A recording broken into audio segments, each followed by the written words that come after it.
Hello everyone, it is Harry from the Student Music Network, coming to you from the future to talk about the past, because I've just been sent to Latitude Festival and this is what this video is all about. You'll basically be seeing what I saw that weekend, all the music, all the sights and sounds and all the fun, and it even features a pretty cool interview with the wonderful Sofy, who is an up-and-coming pop, hip-hop, indie act all in one, and she's so good and so talented, and she was lovely to speak to on site. So stick around for that at some point in this video. But I just realized as I'm putting it together, editing it, that was a bit of a donut and I didn't really connect the dots on the day, and my little updates I did from site don't really tell you where this video is going. So to save it just being a montage of clips, I'm coming in now to tell you it's a montage of clips from everything I saw at Latitude. We arrived on the Thursday. The Student Music Network was so gracious and kind to give me a press access to the event, and I've been 6 years in a row now, so I'm a pretty old hat at Latitude, and I love it, and I love it more every single year that I go. So the Thursday night was kind of exploring the trailer park and the forest, and just really just enjoying all the sights and sounds of people being excited to be back at the festival. And then the Friday is where this video picks up, from Friday lunchtime all the way through to Sunday evening, and you're just going to see every act that we saw. So that includes like Alfie Templeman, who we with Xpression FM did 24 hours live with, so seeing him live was actually really fun. And like Phoebe Bridgers, Foals, Rina Sawayama, Barty Strange, Fontaine's DC. It's a whole host of acts, and you'll just basically see little montage clips of everything that I saw and the people I went with saw, and bits and bobs from the site, and then that interview, of course, with Sofy. So there is a bit of structure there. I'll kind of update you with little bits of text, and if I need to jump back on and say hello again, I will. But please do enjoy this video. This is Latitude 2022 with the Student Music Network.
Okay, so hello, this is a quick update from Latitude Festival. What a Friday it has been. We've started off the day with Alfie Templeman on the main stage, which I inserted some clips of. We then kind of had a bit of a wander. There was a bit of a gap in the music, got some great food. We saw Barty Strange, but before that we saw like a brand new Irish band called like Mail.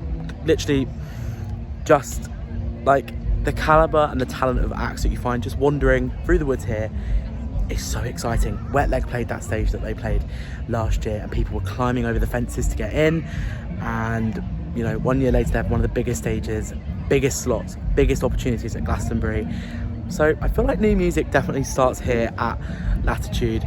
Furthermore, Latitude is sick for like literary and arts and kind of things like that. So there's theatre stages, circus tents, the listening post, and that's one of my favourite places because you just get the best selection of kind of poets and artists and writers and novelists, and the English student such as I am adores that. It just cements why this festival is like the most like diverse little slice of paradise, and it's absolutely my happy place. So this is a kind of pre-Friday evening check-in with everyone, because we're just going back, get some like hoodies and jumpers, and then we're going to get back out into the fields. We're going to see Self-Esteem back to back with Maggie Rogers, back to back with Caroline Polachek, back to back with Phoebe Bridgers, which is just, I think, the girl lineup of my absolute dreams. Like I adore that so much. And Lewis Capaldi's headlining the Obelisk Arena, the main stage tonight, but I can't leave my girl Phoebe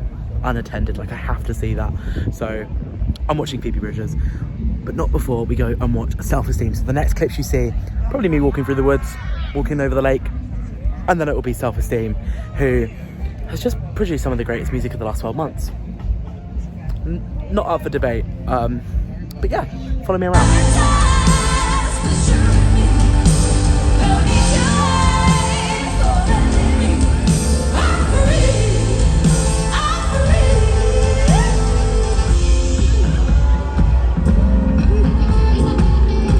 Latitude. I know it's Friday, but I'd like you to peak too early with me. I got a feeling the time is now.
Hello Student Music Network, I'm Harry. I'm here live at Latitude Festival with the one and only Sofy. She has just played a cracking set on the alcove stage, which I think is probably one of the best stages at this festival for new music. Everyone that I feel like has touched that stage has gone on to gold and beyond. Wet Leg were there last year, Ed Sheeran played it years and years and years ago, so I feel like you're in good company already. Sofy, how's your festival here this weekend today been? Oh, it's been wicked. I mean, Latitude was the first festival that I ever went to and I was about 15, so it feels really good to be back and actually be on stage this time. Yeah, it was ace. I wasn't expecting the tent to be that full, so it was, yeah, really amazing and also very sweaty. It is a very sweaty day here, and probably the same. My first Latitude was like when I was 15, and just coming every year and seeing the talent go from the smaller stages to the bigger stages and beyond, it's always so encouraging. How was your set? Did it go well? Was the crowd giving you kind of good love? Yeah, it was amazing. I mean, there was a lot of people that were actually like singing along and like knew the words, which I wasn't expecting because yeah, I just sort of always forget that like people actually listen to my music sometimes, because I just love making it so much. Like I'd make it and I don't really care if people hear it or not because I just love it so much. But yeah, when you actually see that people listen to it, it's amazing. Best feeling ever. And I mean, you've had probably one of the best 12 to like 18 month periods, because you weren't making music like 2 years ago, or if you were, it wasn't being put out. And now from that, through lockdown, writing and producing your own stuff, to being at Latitude, I feel like that's been quite the journey. Is that one that you kind of expected somewhere in the back of your mind to go on?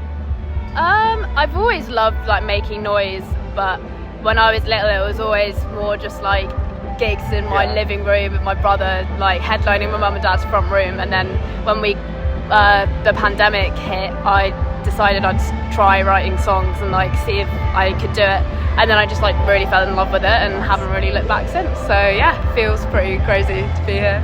And so this year your EP came out, Boarding Colour Part 1. Yes. Alluding at a part 2 or something else in the future. How's the reception to that been? Are those songs like the most fun to perform because they're out now and like they've got like loads of streams? How was the kind of EP process? The EP process was great. I feel like, I mean, we wrote loads of songs sort of all at once, so I love the songs from part 1. I would say probably I have more fun playing the new stuff just because it feels fresher, but I always kind of is a special feeling when you see people actually sing the songs back to you. So yeah, I got a lot of love for those tracks on part 1, but yeah, just keep getting bigger and better. That's the plan. And how has the like transition to like live shows been? Because for such a new artist, only putting music out like last year for the first time, to now having like a summer of festivals booked, playing Glastonbury the other weekend, being here at Latitude, you've got more festivals this weekend, and your own headline show at the end of the year. Has it been like a daunting process? Have you loved doing live music? Have you had experience doing live music? I mean, when I first did my first show last summer, I was kind of like, oh shit, I don't know how I'm going to do this. But then I met my band, and ever since then it all just sort of like fell into place, and it's now like my favourite thing to do ever, because we just have so much fun when we're doing a show. And yeah, can't imagine my life without it now. It's definitely the best part about being a musician. Has your band like transformed the way you like write songs?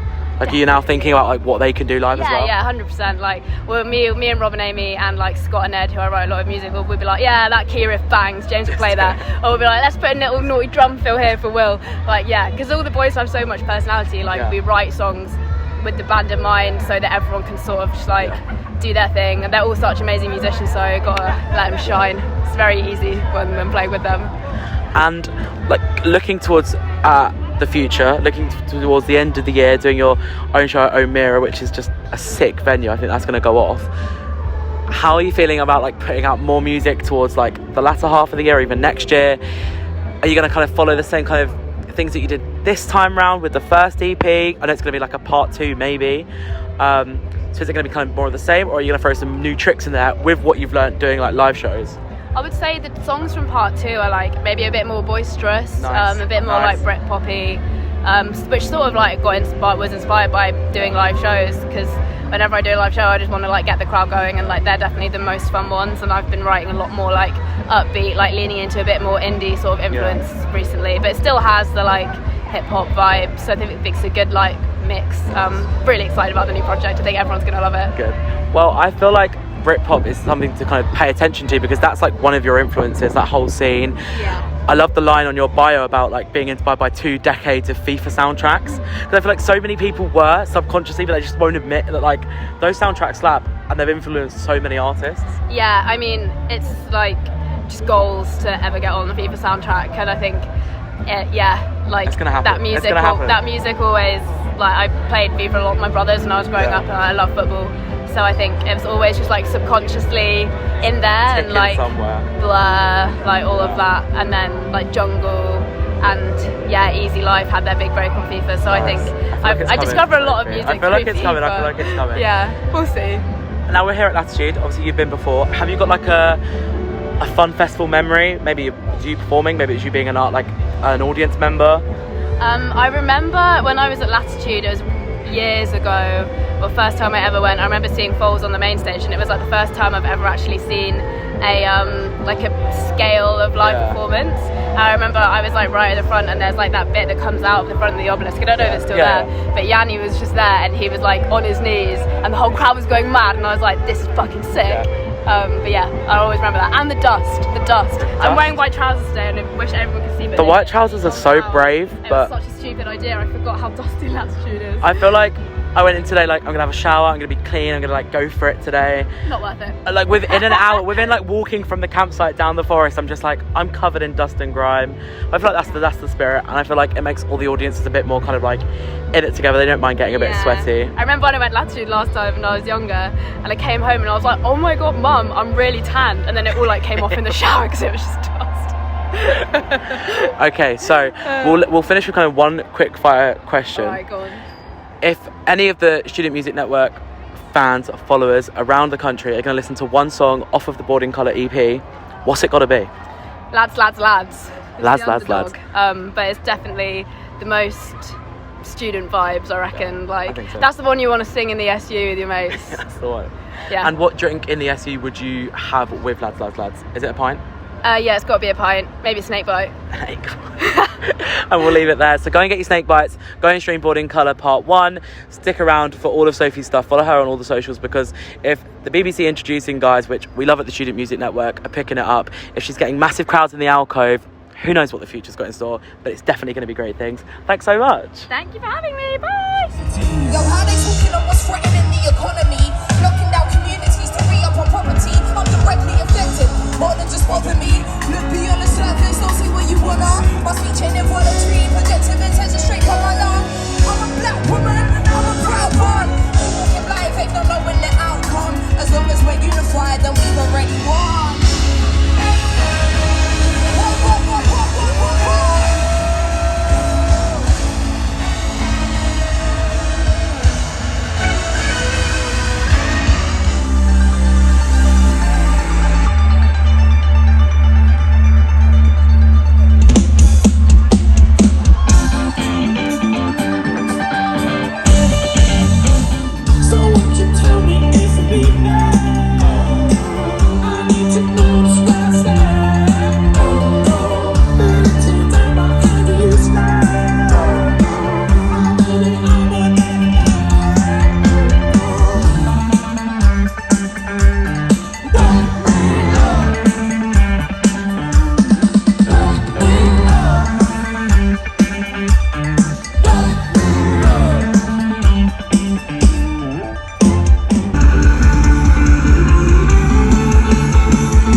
Latitude, and I've just woken up and gotten ready, and I feel like I should recap what happened last night, or more specifically, what went down.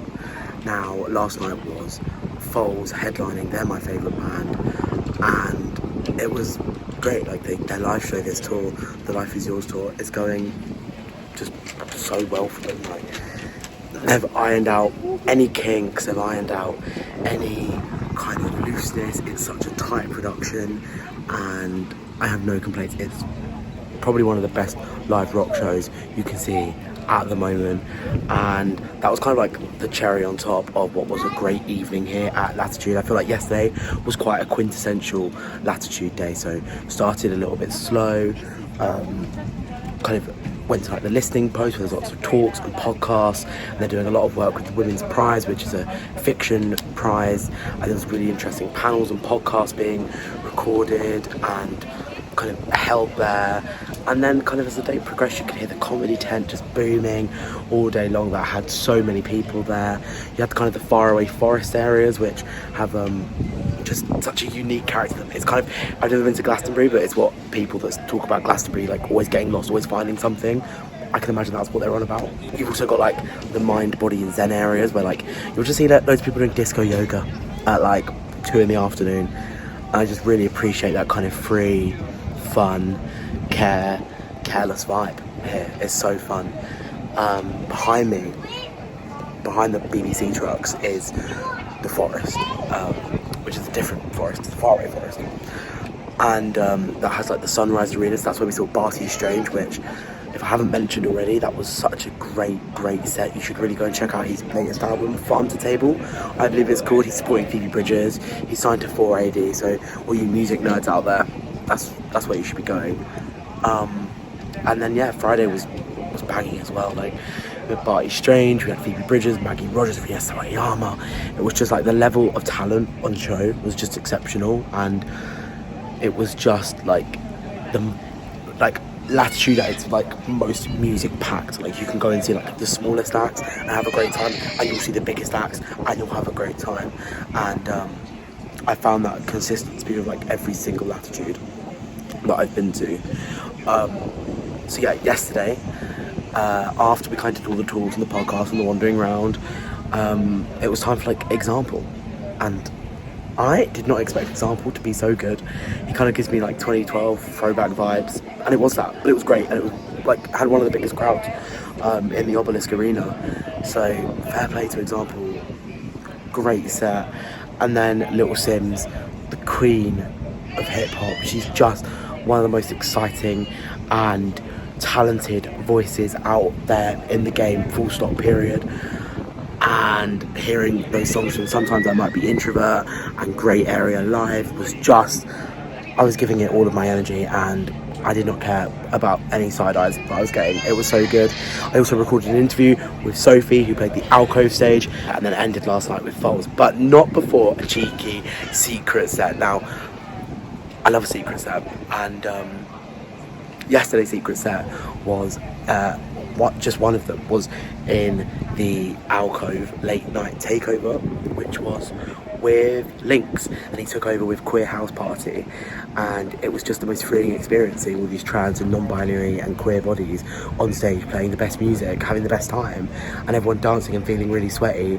And then Lynx, who I just think is one of the most exciting new voices in music, and I've been raving about him on my own radio shows, and so for him to be here doing a secret set, even though it's like 4 songs long, it was just the icing on the cake of what was a really good day. Today the heat is high, I'm bathing in the shade right now, and yeah, I'm hoping that there is more to come. In particular today, I'm looking forward to my headliner this evening. I'm ditching Snow Patrol, who take on the Obelisk Arena, the main stage tonight, and I'm sure are going to do a pretty stellar job, but I can't miss my boys who I keep missing. I feel like I should have seen them already. Fontaine's DC. I've been a fan since 2019, since Doggerel came out. I listened to that album as I went travelling around Europe, interrailing, and I just, like, I cannot wait for this set from them this evening, hopefully comprising a lot of their new album Skinty Fear, because I've just been loving that this year. The kind of mix of their classic post-punk Fontaine sound with that more Irish folk influence on a couple of the tracks is really what brings me to the band and really I love them for it. Elsewhere today, K Tempest, which, cheeky plug, if you've not heard my Access All Areas podcast with them on Spotify or wherever you get your podcasts. It was such a joy to talk to them about The Line is a Curve, their new album. So I'm really excited to see them in the BBC Soundstage. In the Sunrise Arena, Cassia, a really great indie band. So I'll be showing you some footage from them in the forest for sure. And yeah, Clash depending. Hopefully I'll go and get to see Piri and Tommy as well because they're really sick. But the main event today, it's Fontaines DC, and I can't wait to watch it. And I can't wait to bring you along and show you everything as I have been doing. And no doubt there'll probably be me from the future recapping some from the past that I've missed when I go back through editing this. So yeah, this is Latitude, technically day 4, day 3 of like full music, and it's the last day, so let's make it a good one. And yeah, you'll see exactly what we get up to here with the Student Music Network.